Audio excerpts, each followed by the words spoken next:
Goosebumps is rated Y7 because it may be too spooky for kids under 7. Hello, Goosebumps fans. Let's talk about it, shall we? Let's talk about this book that no one really knows. Well, actually, I bet everyone knows it. The thing is that I'm kind of too lazy to actually look it up. It's like, I'm too lazy to look on YouTube to see if someone actually talked about it beforehand. If they did, super duper. If they didn't, you see what I mean? So, anyways, this is going to be a little bit different. I will talk about the book somewhat. Actually, I already have a video that talks about the book.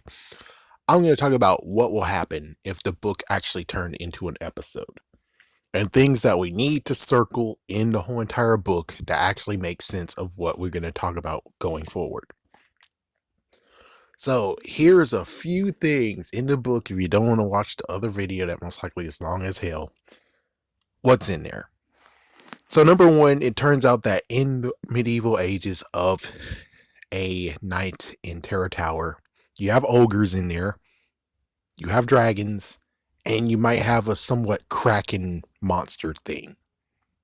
That's just one thing. And I'm pretty sure that when it comes to the kraken, that might have just been put in just so you have an extra kill in the book. An extra bad ending. Now, here comes more stuff of where it's like, we could talk about that the character could actually, it's like there could be an extra character, and extra character actually is their cousin, and the cousin actually will just stay back in time as well. Other hand, it doesn't really matter because they're just trying to make your character and give yourself, they need to add an extra character, and that's what they did. Let's see what else. Oh yes, the Lord High Executioner apparently has telekinesis and can control your mind. Why we didn't see that in the first book, I do not understand either. It's like, I do not understand that either.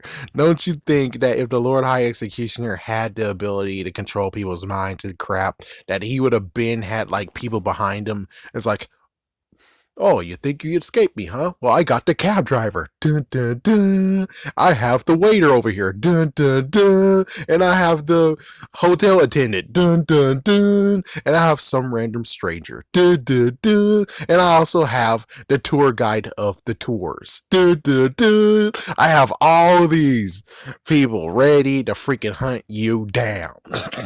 It's like, my gosh, that would be funny as hell. Which most likely is the real reason why we're not going to even mention that. Because that would be funny as hell, where it's like, of course they wouldn't have done it the way I did, but still it's like, maybe they'll have it. Maybe. So he apparently has telekinesis, and he, well, most likely is the same thing as controlling people's minds. Excuse me. Margaret has a book of magical spells too, just so you know. In the past, not in the present. Is there anything else I need to mention? I think we're good to go. So the premise of the book, which will turn into the episode, is they're going to go back in time to take the rightful place as leader. Now, how this works is very simple, but of course, most likely this is going to be the messed up part of, well, actually, Catherine Short was in episode beforehand, so she is fine, most likely. And not in a sexy way, not in a cute, sexy way, which most likely I check out Girls with Goosebumps. But more than anything, it's just the fact of if they had her on call, pretty sure if they're going to do a sequel to it, they might wait for her to grow up a bit, which they stopped at season 3, right? So most likely they'll at least allow her to be a teenager and most likely kick that off with her brother, that they grew up a bit and they go back into the past to try to take the rightful spot as king and queen, or at least I don't know how that works, but anyways, they're just going to take the throne from their uncle. Now, the interesting part is Margaret is not going to be a part of this, and also you might have Robin Hood in this too, so Robin Hood also will be a part of this, and if they really want to, they could actually make a nod where they're like, yeah, they do have this cousin, long distance cousin from the future that actually goes back with them to the past, and that's just a nod to give yourself goosebumps, even though chances are what will happen is that they'll need someone to take the stones. So in case of they fail or something, or in case, Lord High Executioner, even though the episode version, the Lord High Executioner is already there, which means, oh shoot. Yeah, so the idea is very simple where they might maroon the Lord High Executioner in the future as well. So the idea is just most likely is either A, that, or B, everyone goes back into the past, and then most likely Lord High Executioner tries to do lots of stuff, and the cousin makes the, in quotation, sacrifice of taking the Lord High Executioner and the three stones, tackling the Lord High Executioner, having the three stones, teleporting them into the future, or basically in the present time. So he's out of the equation, and hopefully he has all three stones with him. And too bad for Lord Executioner, the kid is freaking able to run like hell, and most likely has hit those stones, or heck, even worse, he threw the stones in the river in a lockbox. And good luck to get that, Lord High Executioner. Good luck to get those damn stones. And that's just a nice little tribute to, just give some nod to give yourself goosebumps, at least the cousin part. There's just a lot of stuff they could do, but in the end, most likely the idea is that they go back, they get the throne, they go get their throne back. As soon as they get their throne and take away their freaking king uncle, their uncle, they rule. And that's like at least one. Yeah, that's at least one. The other part is just the fact that they join with Robin Hood, and they actually help understand that you steal from the rich and give to the. Actually, I think the cousin goes to Robin Hood, and those two, I don't know. But in the end, what's going on in the episode, which I don't know if they're going to make a two-parter or not. They don't really have to, but if they really want to, they can, which two-parters help. 1 hour TV shows help. So, of course, as you can see, point A is they actually grew up a little bit. They go back in time. Will they introduce more grit back in this too? I'm not sure, because the book doesn't even mention anything about Morgrid at all. Only thing they talk about is just Morgrid and what's in his room. Just his room and all the books he has in it, and the books can actually kill you.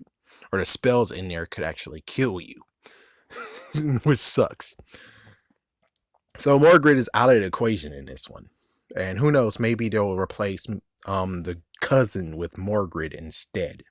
Because Morgrid in the book version, you would figure he definitely wants to go back in time, because he has more stuff to do. While the episode version doesn't really care that much, because he just wanted to save those two. And most likely maybe even thought of the idea of he'll return when they're nice and strong and teenagers, adults, and they'll take back the throne that way. Which makes kind of good sense. So, yeah, that's basically the idea here. So, yeah, point A, point B is taking the throne back. And, well, lucky, they defeated him. Yeah, they defeated the uncle. Who knows what happens to the uncle? Will they kill him? I don't know. I mean, will the Lord High Executioner actually just kill the freaking king? I mean, he has loyalty to the king, so that's why they do have to get the Lord High Executioner out of there, especially the fact that he tried to kill them. So why in the world would they still keep him if he's trying to kill them? I know it's just business, but frick that shit. Most likely at this point, they're like, why in the world do we need to torture people or kill people in the first place?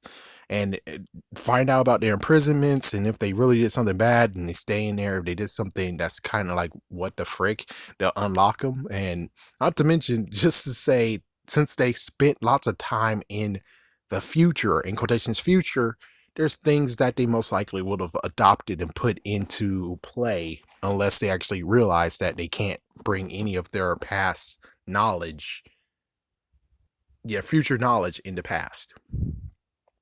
So that's what's going to go on with the episode. As for the book itself, it kind of sucks that they didn't want to release that book. I mean, they did Don't Feed the Vampire, right?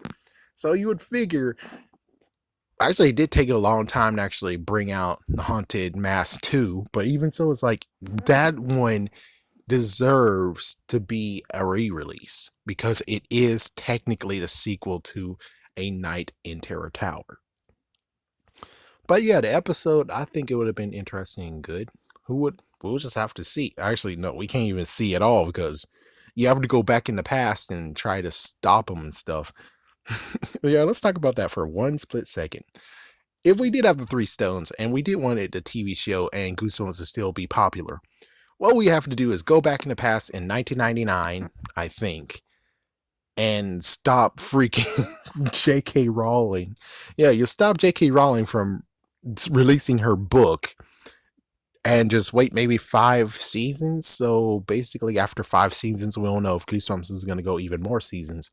So basically, we'll move it from 1999, which that's where it first came out, to exactly where it started, which was 2001, where it really got noticed. If we're able to do that, Goosebumps would actually have survived at least to the 2000s era. Given tales of why it didn't actually continue, because the little mishap that happened between Parachute Press and Scholastic.